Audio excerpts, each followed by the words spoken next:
나를 위해 살지 않으면 남을 위해 살게 된다. 에픽테토스.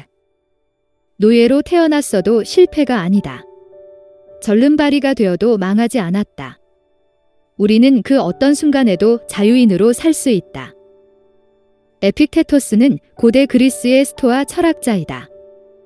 그는 태어날 때부터 노예였으며 한쪽 다리가 불편한 불구의 몸이었다. 그러나 자신만의 철학을 갈고 닦아 니코폴리스에 철학 학교를 세우고 가르침을 전하며 수많은 이들의 스승이 되어 존경을 받았다. 황제조차 그에게 가르침을 청할 정도였다. 그는 평생 무소유의 삶을 살다 세상을 떠났다. 이후 황제 마르쿠스 아우렐리우스는 그가 남긴 스토아 철학을 바탕으로 로마를 통치했다. 에픽테토스의 말들 중에서 가장 시의적절하고 가장 철학적이며 영혼에 가장 큰 울림을 주는 말을 엄선한 선집. 에픽테토스는 저서를 남기지 않았으나 그의 제자인 아리아노스가 스승의 강의와 대화를 받아 적어책으로 만들었다. 이 책의 원제인 엔케이리디오는 손에 들고 다닐 만한 작은 것, 즉 핸드북이라는 뜻으로 에픽테토스 철학의 정수만을 담은 요약집이다. 또한 손에 쥐는 칼 또는 단도라는 의미도 있는데 이 책이 사람들이 자신을 지키는데 도움을 준다는 점을 엔케이리디온이라는 제목으로 암시하고 싶었는지도 모른다. 통제할 수 있는 일과 없는 일을 구분하라. 세상에는 자기가 통제할 수 있는 일이 있고 통제할 수 없는 일이 있다. 충동과 욕망과 혐오는 자아에 속한 것이어서 스스로 통제할 수 있지만 질병과 부와 명예는 자아에 속한 것이 아니어서 스스로 통제할 수 없다. 우리는 본능적으로 통제할 수 있는 일에 자유와 환희와 충만함을 느끼고 통제할 수 없는 일에 불안과 억압과 위태로움을 느낀다. 그래서 당신이 통제할 수 있는 것이 아니라 통제할 수 없는 것, 즉 타인의 귀속된 것을 당신의 소유로 삼고자 한다면 갈등과 분란과 고통이 초래될 뿐이다. 결국 당신은 신과 인간들을 책망하게 될 것이다.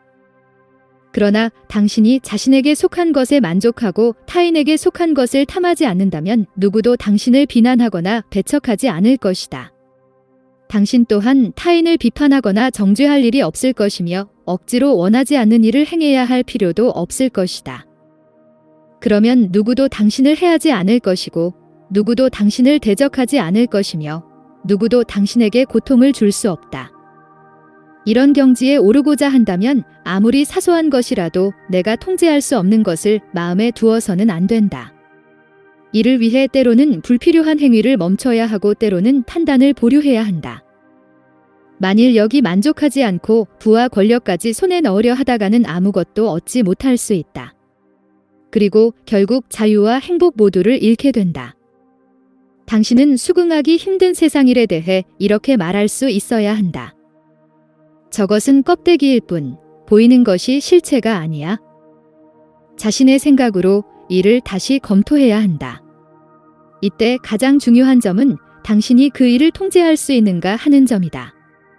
만일 통제할 수 없는 일이라면 당신은 그것이 무가치한 것이라고 단언할 수 있어야 한다.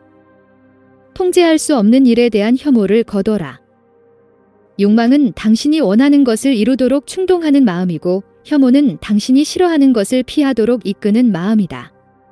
원하는 것을 이루지 못하면 실망스럽고 싫어하는 대상을 피하지 못하면 불행해진다. 그런데 통제할 수 있는 나쁜 일은 회피하면 그만이지만 통제할 수 없는 질병과 죽음과 가난은 회피할 방법이 없다. 그러므로 우리는 통제할 수 없는 일들에 대한 혐오를 거두고 통제할 수 있는 일들을 바꾸기 위해 노력해야 한다. 이를 위해 통제할 수 없는 것에 대한 욕망을 버려야 한다. 통제 불가능한 것을 욕망하는 사람은 좌절할 수밖에 없고 결국 욕망의 먹잇감이 되어 통제 가능한 것들마저 얻지 못하게 된다. 따라서 무언가를 욕망하거나 혐오할 때는 품격과 분별, 절제를 잃지 말아야 한다. 컵과 가족이 무엇이 다른가? 어떤 사물을 볼 때는 그것의 본질을 직시해야 한다. 마음을 기쁘게 하거나 생활에 이로움을 주어서 당신이 각별히 아끼는 대상이 있다고 하더라도 그 본질을 잊지 말아야 한다. 당신이 가장 좋아하는 컵이 있다고 하자. 하지만 당신의 욕망이 담겼을 뿐 컵은 그저 깨질 수 있는 물건일 뿐이다. 그러니 그 컵이 깨져도 당신은 충분히 받아들일 수 있다. 당신은 배우자와 자녀를 사랑하지만 그들은 그저 유한한 생을 사는 인간일 뿐이다. 그러니 그들이 죽는다고 해도 당신은 충분히 받아들일 수 있다. 문제가 생겨도 평정심을 잃지 않는 법. 어떤 행위를 할 때도 그것의 본질을 직시해야 한다. 예를 들어 공중목욕탕에 목욕을 하러 갈 때 흔히 발생하는 일들을 떠올려 보라. 누군가는 물을 퍼낼 것이고 누군가는 물을 담을 것이다. 어떤 이는 소리를 지를 것이고 다른 이는 물건을 훔칠 수도 있다. 이때 당신이 나는 목욕을 하면서 내 의지를 자연과 조화를 이루도록 통제할 거야 라고 말할 수 있다면 목욕이라는 행위를 더욱 만끽할 수 있다. 어떤 일에서든 이는 마찬가지다. 그렇다면 우리는 목욕을 하는 중에 문제가 생긴다고 해도 내가 하고자 한 것은 목욕만이 아니라 내 의지를 자연과 조화를 이루도록 통제하는 일이었어라고 생각할 수 있다. 배움이 없는 사람은 자신의 불행으로 타인을 비난한다. 우리가 느끼는 불안은 대상 자체가 아닌 대상을 바라보는 관점에서 비롯된다. 그런 면에서 죽음이라는 것은 전혀 무서운 일이 아니다. 만일 그렇다면 소크라테스도 죽음을 두려워했을 것이다. 기실, 공포는 죽음이 무섭다는 우리의 생각에서 비롯된다. 그러므로 우리는 갈등과 억압과 슬픔을 마주하더라도 다른 사람과 시비를 따지기보다 나 자신과 스스로의 관점을 돌아보아야 한다. 배움이 없는 사람은 자신의 불행으로 타인을 비난한다. 배움이 부족한 사람은 불행의 원인으로 자신을 지목한다. 배움이 충만한 사람은 자신과 타인 누구도 비난하지 않는다. 세상에 대가 없이 얻을 수 있는 것은 없다. 더 나은 사람이 되고자 한다면 이런 생각은 하지 마라. 이 일을 하지 않으면 나는 성공하지 못할 거야. 아랫사람의 잘못을 지적하지 않으면 그는 쓸모없는 인간이 될 거야.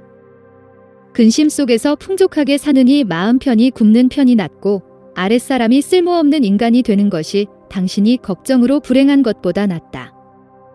그러므로 사소한 일에서부터 관점을 바꾸어 보라. 아끼는 기름을 쏟았는가? 귀한 술을 도둑맞았는가?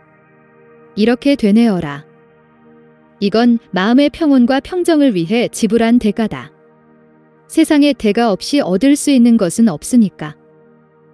당신이 아랫사람을 부른다 해도 그가 응하지 않을 수 있으며 설사 응한다고 해도 그가 당신의 말대로 하지 않을 수도 있음을 염두에 두라.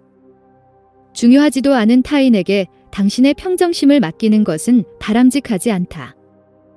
삶의 주도권을 잃지 않는 법. 자신이 통제할 수 없는 분란에 개입하지 마라. 그렇게 하면 삶의 주도권을 잃지 않을 것이다. 권력과 명예를 누리는 사람을 볼 때, 혹은 어떤 업적으로 존경받는 사람을 볼 때 겉으로 드러나는 모습에 움츠러들지 말고 그저 행복한 사람이군이라고 여겨라. 행복은 본질적으로 각자의 의지에 달린 것이므로 그것을 위해 타인과 경쟁하거나 비교하며 남을 시기할 필요는 없다. 그러므로 우리는 장군이나 정치인이나 권력자가 되기보다는 자유를 갈망해야 한다. 그리고 자유인이 되는 유일한 길은 통제할 수 없는 일에 관심을 거두는 것이다.